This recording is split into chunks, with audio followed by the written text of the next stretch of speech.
Bei meinem Besuch in der Schweiz ist mir aufgefallen, wie einseitig berichtet wird. Zum Beispiel über die Ukraine, Trump und die USA generell. Die Zeitungen, aber auch das Fernsehen liefern in den meisten Fällen ziemlich ähnliche Nachrichten. Auch gerne aus dem gleichen Blickwinkel. Ein ziemlicher Einheitsbrei. Ich habe mich auch gefragt, wer steuert echt die Schweizer Presse? In diesem Video decke ich auf, wie ein paar wenige unsere News kontrollieren. Darum dranbleiben bis zum Schluss. Ciao zusammen von unten hier. Herzlich willkommen noch einmal aus Thun, wo ich heute wieder ein ganz spannendes Thema in die Hüpel nehme. Los geht's. Die längste Zeit habe ich gedacht, ich informiere mich einmal breit, wenn es um die Nachrichten aus der Welt geht. Ich lese die NZZ, schaue die Tagesschau und blätter im Blick oder in 20 Minuten. Das ist einmal nicht schlecht, habe ich gedacht. Das sind einmal unterschiedliche Quellen. So kann man sich sicher einen soliden Überblick verschaffen. Und dann bin ich zufällig über einen spannenden Artikel gestossen. Darin hat der Schweizer Journalist ein bisschen erzählt, wie es hinter den Kulissen wirklich aussieht. Und das hat mich dann schon ein bisschen schockiert. Unsere Medien sind gar nicht so vielfältig, wie sie gerne tun. Scheint's. Weil so viel kann ich Ihnen im Voraus schon verraten. Nach dem, was ich gelesen habe, scheint es nur eine kleine Anzahl Quellen zu geben, die fast ganz alleine bestimmen, was wir über die Welt erfahren.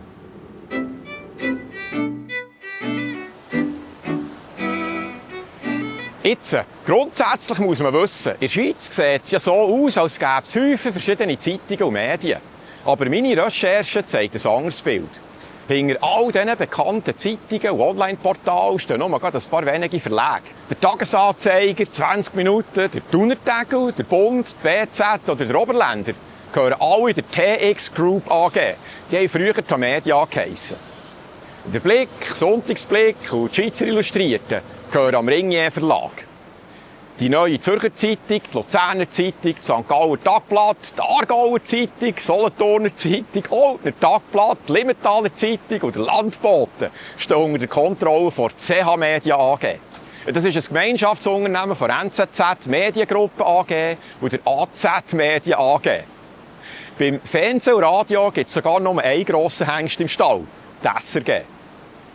Laut einer Studie von Oxford Universität von 2016 sticht der Schweizer Medienmarkt weltweit raus, weil es nur so wenige Anbieter hat. Aber es wird noch verklemmter. Die meisten von diesen Zeitungen haben keine eigenen Auslandsreporter mehr.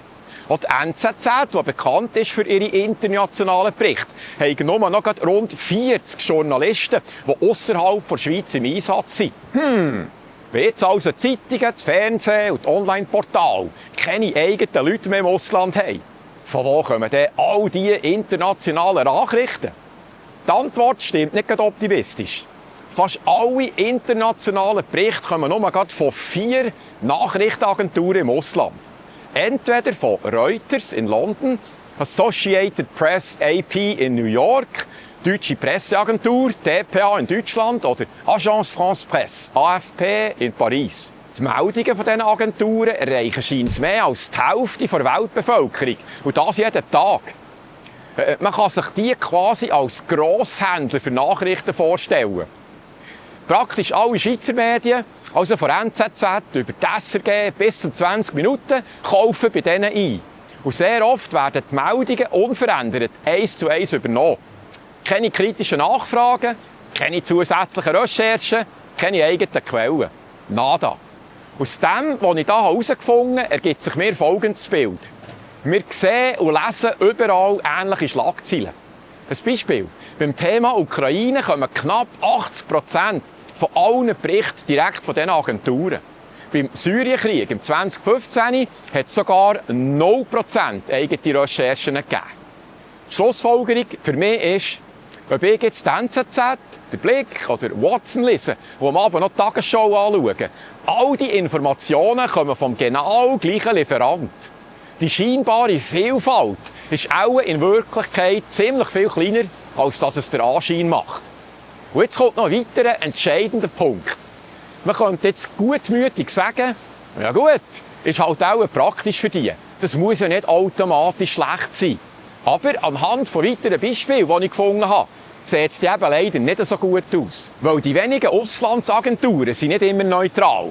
Die stehen selber unter einem Einfluss. Und genau das habe ich mir als nächstes angeschaut.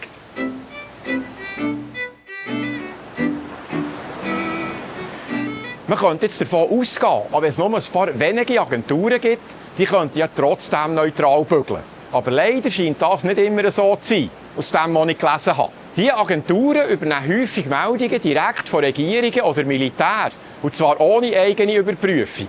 Das ist noch interessant. Das Pentagon in den USA beschäftigt ca. 27'000 PR-Spezialisten. Denen ihre Aufgabe ist, Informationen und vorgefertigte Geschichten an die Medien weiterzugeben. Und zwar gezielt, so wie das die Auftraggeber wollen. Ich kann euch ein Beispiel geben vom Irakkrieg im 2002. Dann hat die Agentur AP gemeldet, das ist Associated Press mit Sitz in New York, dass der Irak Massenvernichtungswaffen hat. Eventuell mögt ihr euch noch daran besinnen. Was man heute weiss, diese Meldung ist direkt aus dem Pentagon gekommen und ist dann auch weltweit verbreitet worden, ohne dass es da eigentlich Beweise dazu gegeben. 2 Jahre später, im 2004, haben dann mehrere US-Behörden müssen zugeben, dass es die angeblichen Massenvernichtungswaffen gar nicht gegeben hat. Und das Ganze hat nur dazu gedient, dass die Bevölkerung einem Angriff zustimmt. Ich finde, das ist schon krass. Durch so Meldungen haben die 4 Agenturen eine enorme Macht. Die entscheiden praktisch, welche Themen gross werden und auch, wie sie dargestellt werden. Wenn die bei einem Thema nur eine Seite beleuchten, dann ist es fast gegeben, dass dann auch die Zeitung und das Fernsehen nur diese Sicht weiter verzapfen. Da habe ich mir jetzt die Frage gestellt, gibt es denn in der Schweiz keine Nachrichtenagentur, die unabhängig berichtet? Und ja, die gibt es. Und die spielt hier eine zentrale Rolle für die Schweizer Medien. Aber die berichten eben fast ausschliesslich nur über lokale und nationale News. Für internationale News gänkeln dann aber auch die ihre Nachrichten bei den gleichen 4 grossen Agenturen wie alle anderen auch. Habe ich herausgefunden.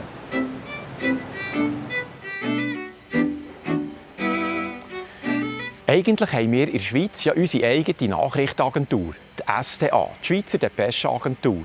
Sie hat ca. 150 Mitarbeiter und gehört den grossen Medienhäusern wie TX Group, NZZ Mediengruppe, Ringier und SRG. Also auch die sind wieder in der Hand der grossen Platzhirsche. Die SDA ist der wichtigste Lieferant für nationale und regionale Nachrichten. Weil praktisch alle Inlandredaktionen, bei denen ihre Schweizer Storys abkaufen, ist es in der Vergangenheit auch schon mehr zum Vorwurf gekommen, die SDA habe ein Monopol für Schweizer News. Aber item, da oben drauf kommt jetzt noch der grosse Hammer, meine Finger. Die SDA macht eigentlich keine internationalen Berichte. Seit 2020 hat sie ihre Auslandsdienste an die deutsche DPA abgegeben. Das heisst, für deutschsprachige Inhalte über die News aus der Welt nutzt die SDA ausschliesslich das Material der Deutschen. Ergänzt auch wieder durch weiteres Material der anderen 3 internationalen Agenturen. Aus meiner Sicht bedeutet jetzt das, die Schweizer Auslandsnachrichten kommen fast ausschliesslich von den 4 Agenturen, die die ganze westliche Welt bedienen. Reuters, AP, AFP und DPA. Ich habe ein weiteres Beispiel gefunden, das zeigt, dass das problematisch sein kann. Aus einer Beschwerde habe ich gelesen, dass das Schweizer Fernsehen nicht über einen Friedensmarsch in der Ukraine berichtet. Begründet haben sie das folgendermaßen: Bis heute haben sie von Reuters, AP oder AFP keine einzige Meldung dazu bekommen. Die Logik hinter dieser Begründung scheint mir fatal zu sein. Wenn über etwas keine Meldung von der grossen Agentur existiert, dann gibt es die Story einfach nicht. Das macht doch irgendwie deutlich, wie eingeschränkt unsere Medien mittlerweile auch sind und wie wenig die selber noch recherchieren. Logisch, es gibt auch gute Beispiele für unabhängigen Journalismus. Aber aus dem, was ich jetzt gelesen habe, scheint die Abhängigkeit dominant zu sein. Aber offiziell tönt das natürlich ganz anders. Wie die grossen CH-Medienhäuser ihre Arbeit und ihre Unabhängigkeit selber darstellen, habe ich mir im nächsten Schritt angeschaut.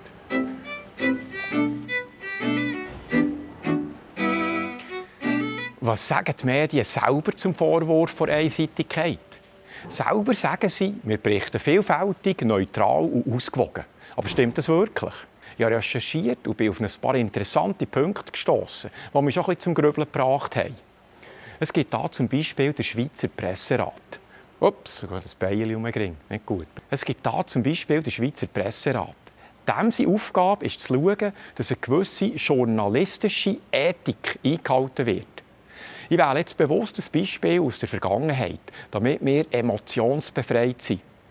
Im Beschwerdefall aus dem Jahr 1992 ist einer Zeitung vorgeworfen worden, sie hätten Inlandsmeldung von SDA einfach übernommen, ohne eigene Recherche. Der Presserat hat aber entschieden, das sei überhaupt kein Problem. Die Begründung war, einem Journalist kann man keine Verletzung der berufsethischen Pflicht vorwerfen, wenn er eine Meldung von einer etablierten Nachrichtenagentur übernimmt, ohne ihre Richtigkeit selber nachzurecherchieren.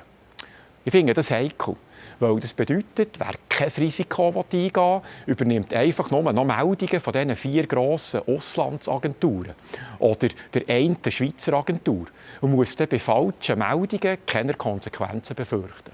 Im Ratgeber «So arbeiten Journalisten fair» steht auf der Seite 96 fast das Gleiche. Journalisten dürfen sich bei Meldungen von anerkannten Nachrichtenagenturen auf die Richtigkeit verlassen. Sie müssen diese Berichte nicht unbedingt mit eigenen Recherchen nachprüfen. Andere grosse Schweizer Medienhäuser wie die TX Group oder die NZZ sagen im Wortlaut nach das Gleiche. Wir sind vielfältig. Wir nutzen internationale Agenturen und eigene Analysen. Also, unter dem Strich tönt es bei allen ziemlich ähnlich. Solange die für Auslandsnews bei den 4 grossen Agenturen einkaufen und für nationale News bei der SDA, dann gilt das als ausgewogen und fair. Und sie sind rechtlich auf der sicheren Seite. Aber wenn alle Auslandsgeschichten aus den gleichen Quellen kommen, dann stellt sich mir eine entscheidende Frage. Wie unabhängig sind denn die Quellen selber? Und wer bei denen entscheidet, welche Themen überhaupt angeboten werden? Genau darum geht es im nächsten Kapitel.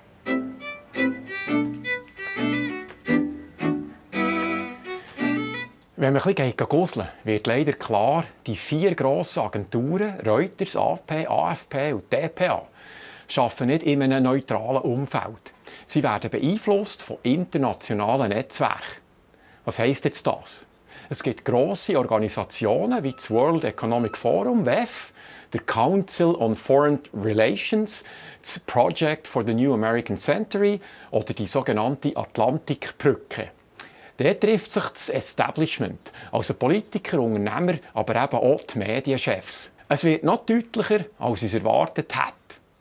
Von so einem Netzwerk werden dann bestimmte Agenda-Schwerpunkte gesetzt, zum Beispiel NATO-Sicherheitsstrategie, Russland als Bedrohung oder Klimapolitik. Aus dem, was ich jetzt gelesen habe, übernehmen die 4 grossen Agenturen diese Themen und die dann auch in einer bestimmten Richtung umsetzen. Entweder indem sie vorbereitete Berichte übernehmen oder indem sie Pressemitteilungen von westlichen Regierungen direkt verwerten. Hier auch wieder ein Beispiel aus der Vergangenheit, das einem schon zu denken gibt. Im Zusammenhang mit dem Krieg in Kosovo haben die Agenturen wie zum Beispiel die AFP Meldungen über einen angeblichen Genozid verbreitet. Die sind dann auch von der Schweizer Presse so übernommen worden. Aber diese Nachricht ist seinerzeit von NATO-Pressestellen ausgegangen und hat dazu gedient als Rechtfertigung für die Intervention von westlichen NATO-Staaten. Wir erinnern uns vielleicht noch, so ist zum Beispiel Deutschland als einer von diesen Staaten das erste Mal seit dem Zweiten Weltkrieg wieder an einem Kampfeinsatz beteiligt gewesen. Später haben dann Untersuchungen von Human Rights Watch und dem ICTY-Tribunal klargemacht, diese Genozidvorwürfe in dieser Form haben nicht gestimmt. Aber dann war der Einsatz längstens ausgeführt. Das Narrativ hat seine Wirkung schon entfaltet. Für mich wird hier irgendwie ein Muster sichtbar. Die Agenturen filtern quasi vorfiltern und bestimmen so indirekt, was wir werden hören und sehen. Und weil die Schweizer Medien ihre internationalen News fast ausschliesslich von denen einkaufen, kommen dann diese Narrative direkt auch in unsere Zeitungen, Fernsehsendungen und Online-Portale. Jetzt Journalisten, die vom vorgängigen Kurs abweichen, kommen scheinbar schnell unter Druck. Der Journalist, der den Artikel geschrieben hat, der mich auf das ganze Thema gebracht hat, sagt, er habe das selber erlebt. Er ist versetzt worden, weil er nicht ausschliesslich beim NATO-Narrativ bleiben wollte. Eingangs habe ich schon erwähnt, ich habe einen Artikel von einem Schweizer Journalist gelesen. Er sagt darin, dass sich der Journalismus schwer verändert hat. Er schreibt außerdem, dass sie bereits Teil eines bestimmten Narrativs sind und gewisse Denkmuster verinnerlicht haben. Dieses Bewusstsein fehlt weitgehend. Das ist besonders auffällig in der Auslandberichterstattung. Dort herrscht die US-EU-dominierte Sicht und Erklärweise der Weltereignisse vor. Früher noch hatten Zeitungen eigene Korrespondenten, zum Beispiel in Kairo oder Moskau. Heute ist das praktisch nicht mehr der Fall. Und zwar wegen der Kosten. Grosse Medienhäuser haben ihre Auslandsredaktionen stark gekürzt. Statt eigenen Beiträgen werden heute fast nur noch Meldungen von den grossen Agenturen übernommen. Das führt zwangsläufig zu Einseitigkeit. Es gäbe kaum mehr eigene Recherchen.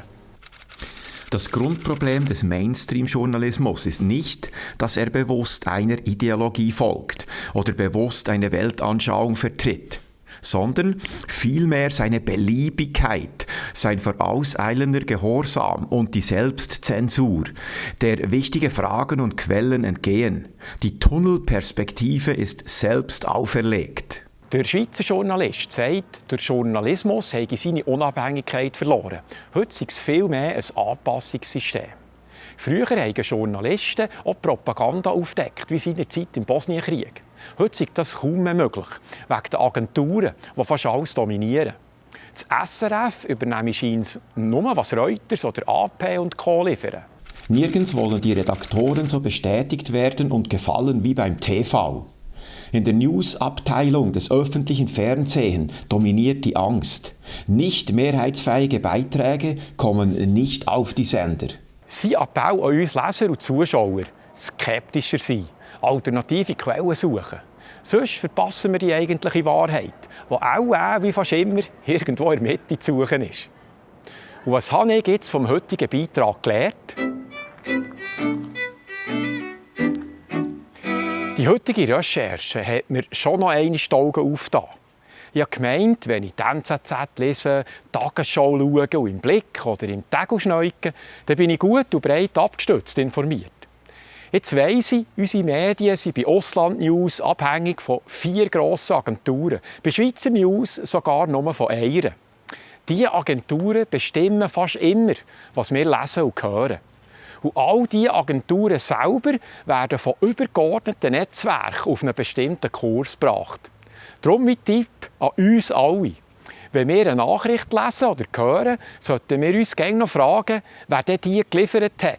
Jetzt schaue ich bewusst drauf. Vielfach steht beim Artikel neben dem Autor auch noch das Kürzel der Agentur, die verantwortlich ist für eine Meldung. Manchmal ganz unten im Text oder im Kleingedruckten. AFP steht für Agence France Presse in Paris. AP für Associated Press aus New York, RTR oder R für Reuters aus London und DPA für Deutsche Presseagentur. Et voilà, dann würde ich sagen, das war es wieder einmal für heute. Auch das Mal ganz ein grosses Merci an alle Zuschauer. Und ganz besonders auch an alle Unterstützer, die mir einen Batzen haben überwiesen haben. Weil der Vogunten ist zu 100% unabhängig und unterstützerfinanziert. Mir ist das Stativ kaputt gegangen und das war jetzt eben noch halb so schlimm dank eurem Zustupf. Ihr findet übrigens alle Infos, wie mein IBAN-Nummer oder einen Twint-Link auf www.vogunten.ch. Oder auch im Beschreibungstext von jedem Video. Danke also nochmal an alle Unterstützer. Ich bin hier in Thun und dann vergesst nicht, mir zu verraten, von wo das ihr zuschaut. Also, merci fürs Zuschauen, bis zum nächsten Mal. Tschüss.